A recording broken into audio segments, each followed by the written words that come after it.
Bonjour à toutes et bonjour à tous, je suis heureux de vous retrouver aujourd'hui pour un nouveau reportage et cette fois-ci, voilà, comme promis, je n'ai pas craqué, je n'ai pas fait de brouillard, voilà. Alors, qu'est-ce que je vais vous présenter aujourd'hui? Eh bien, comme vous pouvez le voir ici, je vais vous présenter un personnage de DC Comics, voilà.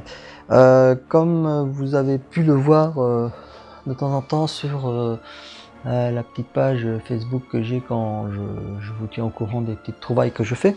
J'affectionne les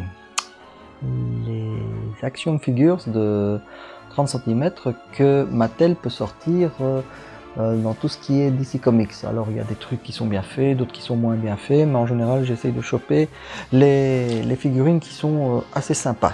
Alors, j'ai découvert ceci dans un supermarché, voilà, il n'y a pas longtemps. Alors j'ai été surpris de voir le look de ce Robin, voilà, puisque c'est de lui qu'on va parler aujourd'hui, de ce Robin qui était qui avait un look assez spécial, on va dire, pas banal comme tous les Robins, bien qu'il y ait des similitudes au niveau des couleurs et du design. Par contre, j'ai pas fait attention, je pensais que c'était toujours Mattel qui produisait, et j'ai été surpris de voir que non, en fait c'est Spin Master. Alors Spin Master, eux, c'est des gros producteurs de pas mal de jouets, mais plutôt tout ce qui est hyper à la mode. Alors je vais pas dire de bêtises, mais je pense que Spin Master fait tout ce qui est pas de patrouille et des choses comme ça. Voilà. Alors j'étais surpris parce que je ne l'ai vu qu'après, je pensais que c'était toujours du Mattel, et ben non. Voilà. Alors qu'est-ce que ça vaut? Eh bien, je vais le déballer et on va voir ce que ça vaut.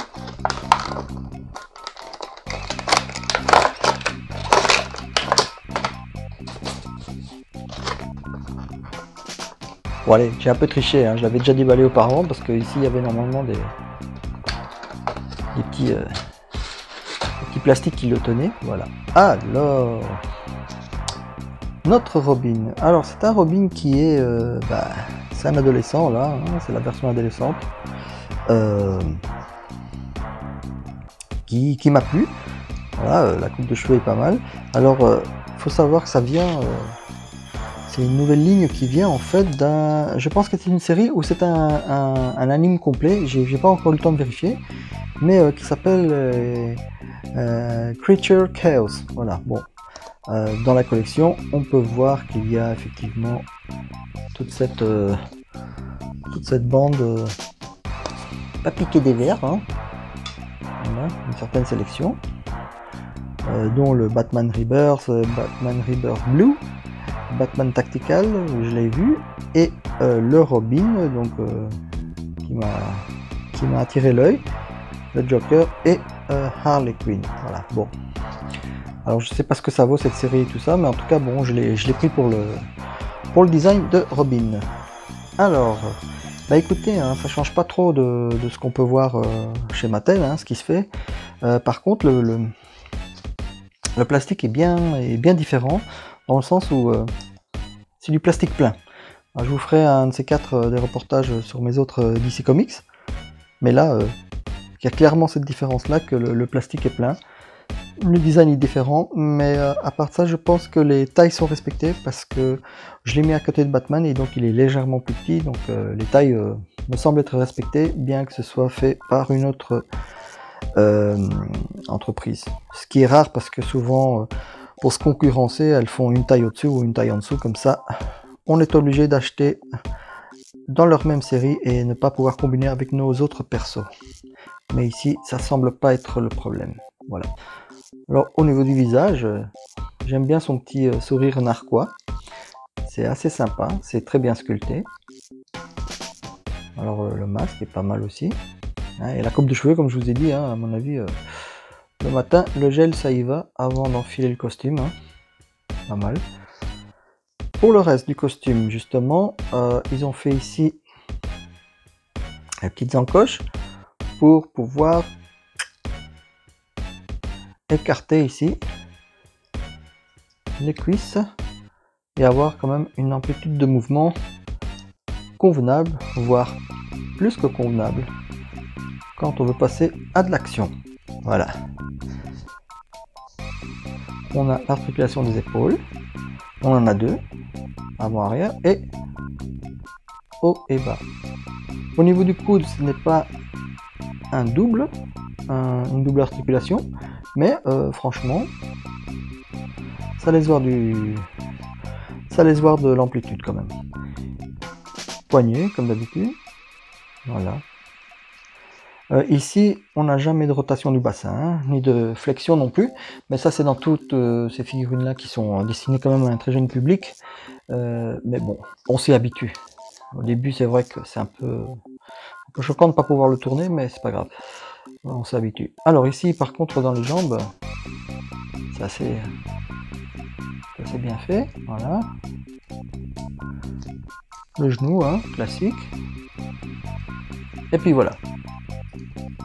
Bon, ce qui nous laisse quand même une très bonne possibilité hein, au niveau des positions. La tête, elle est un peu légèrement comme ça. Ce qui n'est pas le cas en fait des DC de chez Marvel. Ils sont très rigides par contre là. Mais là, ils ont laissé une petite liberté quand même.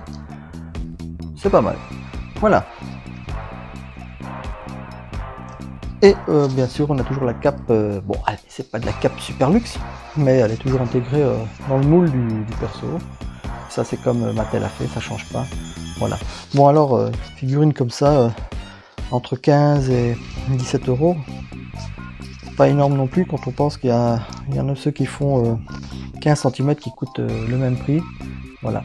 Par contre, Spin Master garde le même système que Mattel, à savoir que tous les persos qui viennent ne viennent jamais avec un accessoire, même quand il s'agit d'un accessoire typique au personnage. Par exemple, le marteau d'Harley Quinn ou un batarang chez Batman, mais jamais vous aurez d'accessoires. Voilà. Bon, après, vous les faites vous-même ou vous les piquez à d'autres persos. C'est pas non plus un problème. Voilà. Donc c'était notre Robin de la nouvelle collection de cette année de Creatures Chaos, voilà, qui est pas mal. Hein. Qu'est-ce que je pourrais dire encore de plus que c'est sympa. Si vous aimez un Robin, moi je l'ai pris parce que j'avais pas de Robin dans cette taille là. Et bon, le look m'a plu, c'est un autre style de Robin. Qui est pas mal non plus. Voilà. Voilà, je vous remontre encore une fois l'emballage. Et alors, sachez pas, il faudrait que je vois un petit peu ce que c'est. Ce qui parle ici de la First Edition. Je ne sais pas ce que ça veut dire, mais je vérifierai ce point-là. Et donc, je vous rappelle ce qu'il y a dans la collection. Voilà. Bon, ça reste des jouets pour enfants, mais c'est très sympa. Donc voilà, c'était mon petit reportage DC Comics. Des fois que je vous en balancerai un ou deux à venir, c'est pas impossible. Voilà, entre autres, j'ai l'Aquaman du film du dernier film qui était sorti. J'ai allez, comment il s'appelle le gars? Enfin bon, l'ennemi d'Aquaman, voilà. Black Manta, voilà. J'en ai quelques-uns comme ça que je pourrais un jour vous montrer. Voilà. En tout cas, merci d'avoir regardé cette petite vidéo et je vous dis à bientôt. Voilà, je vous balancerai aussi de temps en temps des petites courtes vidéos comme ça avec des choses que j'ai pas l'habitude de présenter non plus. Voilà, merci et à bientôt.